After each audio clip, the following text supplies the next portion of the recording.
Pengertian tenaga laboratorium.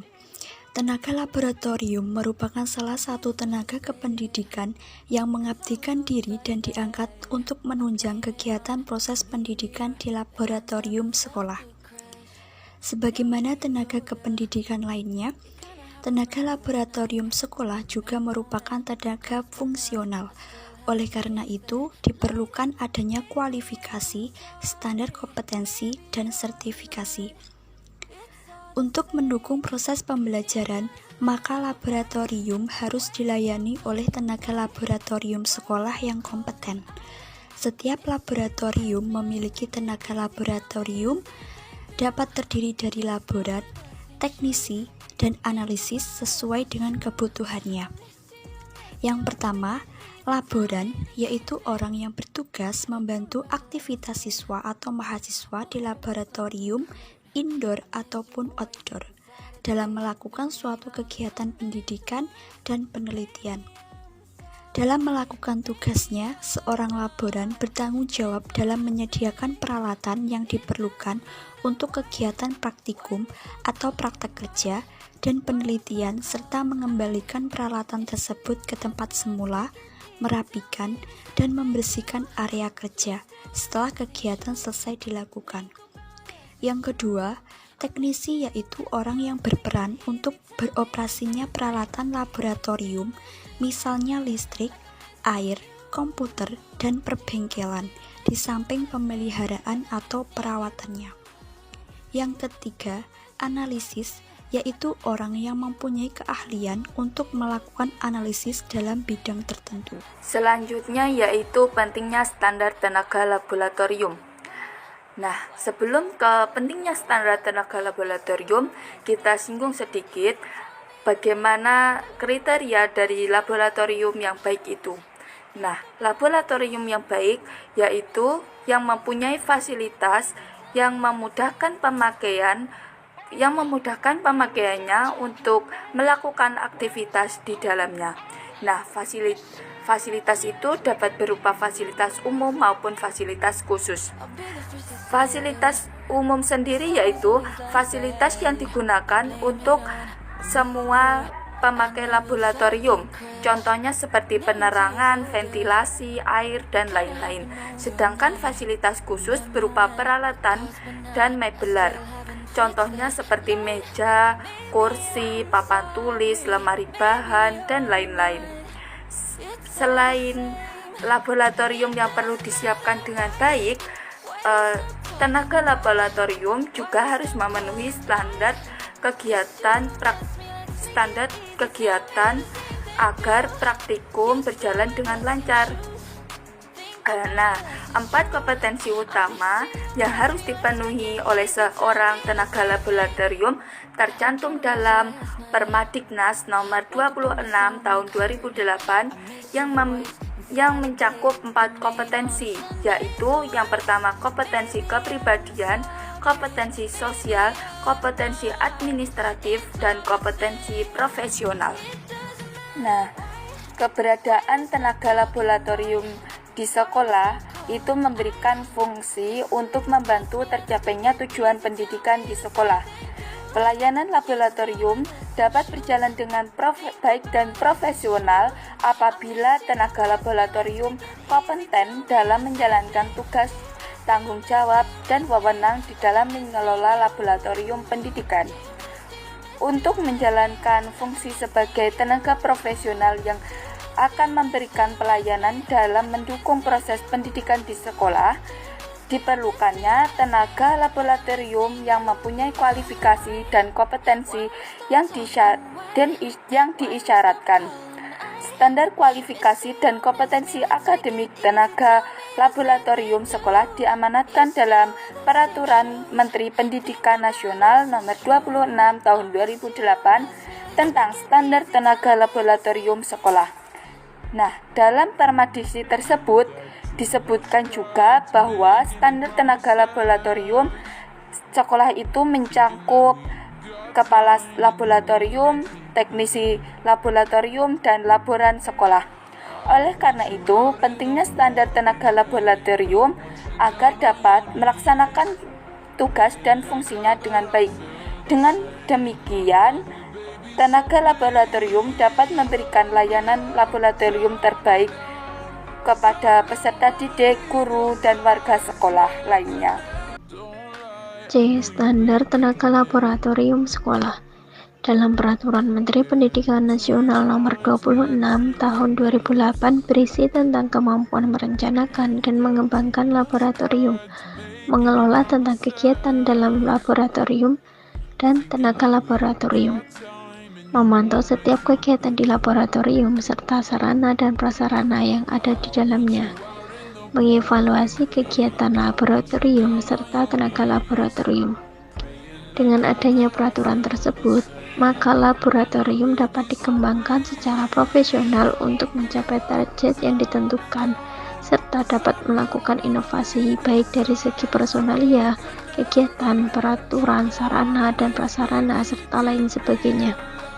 Dalam melakukan pengembangan kegiatan laboratorium, perlu adanya personalia laboratorium yang dimulai dari kepala laboratorium pendidikan, teknis laboratorium, serta laboran laboratorium. Berikut ketentuan atau standar kerja tenaga laboratorium sekolah atau madrasah. Yang pertama, kepala laboratorium. Berikut adalah kualifikasi kepala laboratorium sekolah atau madrasah. Melalui jalur guru. Pendidikan minimal sarjana S1, berpengalaman minimal 3 tahun sebagai pengelola praktikum, dan memiliki sertifikat kepala laboratorium sekolah atau madrasah dari perguruan tinggi lembaga lain yang ditetapkan oleh pemerintah. Untuk jalur laboran atau teknisi, syaratnya adalah pendidikan minimal diploma 3, berpengalaman minimal 5 tahun sebagai laboran atau teknisi, dan memiliki sertifikat kepala laboratorium sekolah atau madrasah dari perguruan tinggi atau lembaga lain yang ditetapkan oleh pemerintah. Yang kedua adalah teknisi laboratorium sekolah atau madrasah. Kualifikasi teknisi laboratorium sekolah atau madrasah adalah sebagai berikut. Minimal adalah lulusan program diploma 2 yang relevan dengan peralatan laboratorium yang diselenggarakan oleh perguruan tinggi yang ditetapkan oleh pemerintah. Memiliki sertifikat teknisi laboratorium sekolah atau madrasah dari perguruan tinggi atau lembaga lain yang ditetapkan oleh pemerintah. Yang ketiga adalah laboran sekolah atau madrasah. Kualifikasi laboran sekolah atau madrasah adalah sebagai berikut. Minimal lulusan program diploma 1 yang relevan dengan jenis laboratorium yang diselenggarakan oleh perguruan tinggi yang ditetapkan oleh pemerintah dan memiliki sertifikat laboran atau sekolah atau memiliki sertifikat laboran sekolah atau madrasah dari perguruan tinggi yang ditetapkan oleh pemerintah. D. Pengelolaan laboratorium. Pengelolaan laboratorium merupakan suatu proses pendayagunaan sumber daya secara efektif dan efisien untuk mencapai suatu sasaran yang diharapkan secara optimal dengan memperhatikan keberlanjutan fungsi sumber daya pengelolaan laboratorium berkaitan dengan pengelolaan dan pengguna, fasilitas laboratorium, bangunan peralatan laboratorium, spesimen biologi, bahan kimia, dan aktivitas yang dilaksanakan di laboratorium yang menjaga keberlanjutan fungsinya. Pada dasarnya, pengelolaan laboratorium merupakan tanggung jawab bersama baik pengelola maupun pengguna. Oleh karena itu, setiap orang yang terlibat harus memiliki kesadaran dan merasa terpanggil untuk mengatur, memelihara, dan mengusahakan keselamatan kerja. Mengatur dan memelihara laboratorium merupakan upaya agar laboratorium selalu tetap berfungsi sebagaimana mestinya. Sedangkan upaya menjaga keselamatan kerja mencakup usaha untuk selalu mencegah kemungkinan terjadinya kecelakaan sewaktu bekerja di laboratorium dan penanganannya bila terjadi kecelakaan. Adapun jabatan fungsional peranata laboratorium menurut Peraturan Menpan RB nomor 7 tahun 2019 termasuk jabatan dalam rumpun pendidikan lainnya. Jabatan Pranata laboratorium pendidikan berkedudukan sebagai pelaksana teknis fungsional di bidang pengelolaan laboratorium pendidikan pada instansi pusat dan instansi daerah. Jabatan Pranata laboratorium pendidikan merupakan jabatan karir PNS. Kategori jenjang jabatan fungsional dan pangkat jabatan fungsional Pranata laboratorium pendidikan berdasarkan Peraturan Menpan Permenpan RP nomor 7 tahun 2019. Jabatan fungsional Pranata laboratorium pendidikan merupakan jabatan fungsional yang terdiri atas A. Kategori keterampilan dan B. Kategori keahlian. Jenjang jabatan fungsional Pranata laboratorium pendidikan kategori keterampilan dari jenjang terendah sampai dengan jenjang tertinggi terdiri atas A. Pranata laboratorium pendidikan terampil, B. Pranata laboratorium pendidikan mahir, dan C. Pranata laboratorium pendidikan penyelia. Jenjang jabatan fungsional Pranata laboratorium pendidikan kategori keahlian dari jenjang terendah sampai dengan jenjang tertinggi terdiri atas A. Pranata laboratorium pendidikan ahli pertama, B. Pranata laboratorium pendidikan ahli muda, dan C. Pranata laboratorium pendidikan ahli madya. Selanjutnya, fungsional dan jabatan laboratorium. Menurut Permen PANRB nomor 7 tahun 2019 bab 4 pasal 6 menjelaskan bahwa tugas jabatan fungsional Pranata laboratorium pendidikan yaitu melaksanakan kegiatan pengelolaan laboratorium yang meliputi perencanaan, pengoperasian peralatan dan penggunaan bahan, pemeliharaan atau perawatan peralatan dan bahan, pengevaluasian sistem kerja, dan pengembangan kegiatan laboratorium. Terdapat struktur dan tugas pokok fungsi jabatan laboratorium, di antaranya tupoksi kepala laboratorium, tupoksi teknisi laboratorium, dan tupoksi laboran laboratorium. Tupoksi kepala laboratorium mempunyai fungsi dan tugas pokok sebagai berikut. Merencanakan kegiatan dan pengembangan laboratorium sekolah, mempunyai tugas pokok menyusun rencana pengembangan laboratorium dan merencanakan pengelolaan laboratorium. 2. Mengelola kegiatan laboratorium sekolah, mempunyai tugas pokok mengkoordinasikan kegiatan praktikum dengan guru dan menyusun jadwal kegiatan laboratorium. 3. Membagi tugas teknisi dan laboran laboratorium sekolah, mempunyai tugas pokok merumuskan tugas teknisi laboratorium dan membuat laporan secara periodik. 4. Menerapkan gagasan, teori, dan prinsip kegiatan laboratorium sekolah, mempunyai tugas pokok mengikuti pengembangan pemikiran tentang pemanfaatan kegiatan laboratorium sebagai wahana pendidikan dan menerapkan hasil inovasi atau kajian laboratorium. 5. Memantau sarana dan prasarana laboratorium sekolah, mempunyai tugas pokok memantau kondisi dan keamanan bahan serta alat laboratorium, dan memantau kondisi dan keamanan bangunan laboratorium. Selanjutnya, tupoksi teknisi laboratorium mempunyai fungsi dan tugas pokok sebagai berikut. 1. Mengatur penyimpanan bahan, peralatan, dan perkakas dan juga suku cadang laboratorium. Dengan tugas pokoknya, mencatat bahan, peralatan, dan fasilitas laboratorium dengan memanfaatkan peralatan teknologi informasi dan komunikasi, dan juga mengatur tata letak bahan, peralatan, dan fasilitas laboratorium. 2.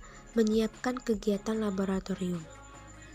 Mempunyai tugas pokok menyiapkan petunjuk penggunaan peralatan laboratorium dan menyiapkan penuntun kegiatan praktikum. 3. Merawat peralatan dan bahan di laboratorium. 1. Tugas pokoknya mengidentifikasi kerusakan peralatan dan bahan laboratorium dan memperbaiki kerusakan peralatan laboratorium tersebut.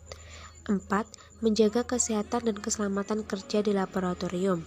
Mempunyai tugas pokok menjaga kesehatan diri dan lingkungan kerja, menggunakan peralatan kesehatan dan keselamatan kerja di laboratorium, memberikan pertolongan pertama pada kecelakaan, menangani limbah laboratorium sesuai dengan prosedur yang berlaku. Selanjutnya, tupoksi laporan laboratorium mempunyai fungsi dan tugas pokok sebagai berikut. Mendata alat dan bahan praktikum. Mempunyai tugas pokok mencatat bahan laboratorium, mencatat penggunaan bahan laboratorium, melaporkan penggunaan bahan laboratorium, dan mencatat alat-alat praktikum. 2. Mencatat kegiatan praktikum. Mempunyai tugas pokok mencatat kehadiran guru dan peserta didik, mencatat penggunaan alat, dan melaporkan keseluruhan kegiatan praktikum secara periodik. 3. Merawat ruang laboratorium. Mempunyai tugas pokok menata ruangan, menjaga kebersihan, mengamankan ruangan, dan juga menjaga kebersihan alat yang ada di laboratorium. 4. Melayani kegiatan praktikum. Mempunyai tugas pokok menyiapkan bahan sesuai dengan penuntun praktikum, melayani guru dan peserta didik dalam pelaksanaan praktikum. 5. Menjaga kesehatan dan keselamatan kerja di laboratorium. Mempunyai tugas pokok menjaga kesehatan diri dan lingkungan kerja, menggunakan peralatan kesehatan dan keselamatan kerja, menangani bahan-bahan berbahaya dan beracun sesuai dengan prosedur yang berlaku, dan memberikan pertolongan pertama pada kecelakaan.